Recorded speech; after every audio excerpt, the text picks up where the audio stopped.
Information has become a currency, and it is manipulated as such. The proficiency in the exchange of this currency guarantees success, and every development in humanity and technology should be geared towards optimizing this exchange.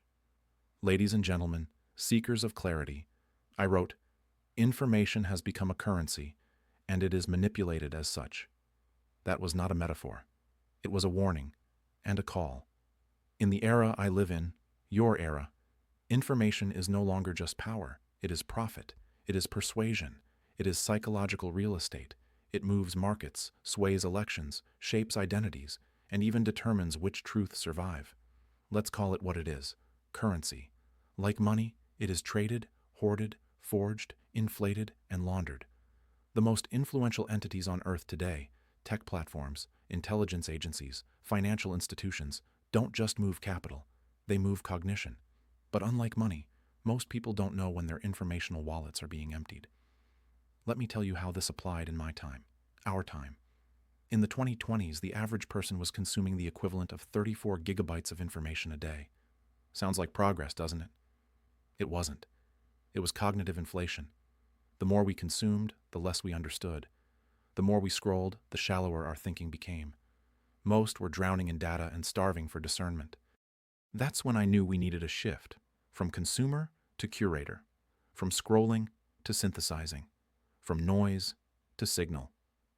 That quote? It was the thesis of an awakening, that success in the modern world is directly proportional to your ability to curate, question, and construct knowledge. How does this apply today? Look around you. AI generates more content in a day than all of human history before 1900. Deepfakes blur reality. Algorithms guess your next thought before you finish this sentence. So ask yourself, who profits from what you believe? Who trained your algorithms? Who benefits when you're confused? If you can't answer those questions, you're not free.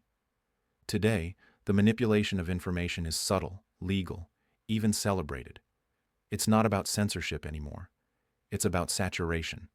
Drown the truth in a sea of half-truths, and no one knows what to hold on to.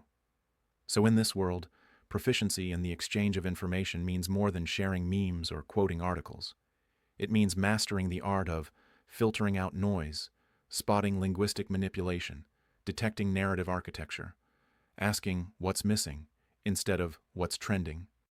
Because if information is currency, then misinformation is inflation, and disinformation, it's counterfeit, engineered to defraud your perception, and the only hedge is clarity. How will this quote apply in the future? In the coming decades, post-singularity, post-automation, the world will not be divided by class or nationality, but by cognitive agency. Those who can curate and verify information will lead. Those who cannot will be led. As AI grows more powerful, truth will not be what's loudest. It will be what's most coherent. And coherence demands intellectual discipline. The future belongs to curators, to those who treat information like a sacred trust, not just a commodity, to those who protect the signal and teach others to do the same. So here's my advice, as the author of this quote, and as your fellow traveler. Don't consume passively, curate actively. Audit your input as ruthlessly as you audit your finances. Treat attention like a scarce resource, because it is. Build a second brain, but train your first one first. Speak less to react, more to reflect. Don't just search for facts, search for context. And above all, never outsource your clarity. Let this quote be your compass. In a world where the mind is the battlefield and narratives are the weapons, intellectual enlightenment is your shield. The war isn't coming. It's already here. And the next generation's freedom depends on how well you learn to fight, not with rage but with reason. Thank you.